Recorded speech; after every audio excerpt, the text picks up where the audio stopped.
আরে হারান দাদু যে, কি ব্যাপার আজকে এত সকাল সকাল খুব খুশি খুশি লাগছে? আর বলো না পল্টু, গ্রামে না একটা নতুন হোমো এসছে।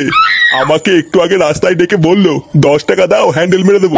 সেই যে কি মজা গো পল্টু, আর কি বলবো। সকাল সকাল মনটা পুরো ভালো হয়ে গেল। কি বললা? 10 টাকা দিয়ে হ্যান্ডেল মেরে দিল? তা নয় তো আর কি বলছি গো ফুটো।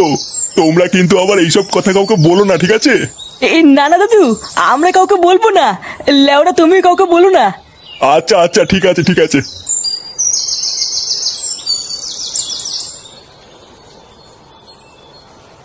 বাড়া কি বলে গেল? গ্রামে একটা নতুন হোমো এসছে, 10 টাকা দিয়ে হ্যান্ডেল মেরে দিল। পল্টুদা, এটা ফুটো শালার কাজ না তো? আমারও তো মারা তাই মনে হচ্ছে রে। ভাগ্যিস হারান দাদু জানে না ওটা ফুটো শালা, না হলে তো গ্রামে ফুটো সম্মানী টাকনি পড়ে যেত রে। বাড়া, চুদির ভাই তলে তলে এই ব্যবসা করছে। ফুটো, তুই কোনো চিন্তা করিস না, তোর শালাকে এই গ্রামে কেউ চেনে না, কোনো সমস্যা হবে না। হ্যাঁ, তুই কোনো চিন্তা করিস না। চল মদনের দোকান থেকে চা খেয়ে আসি।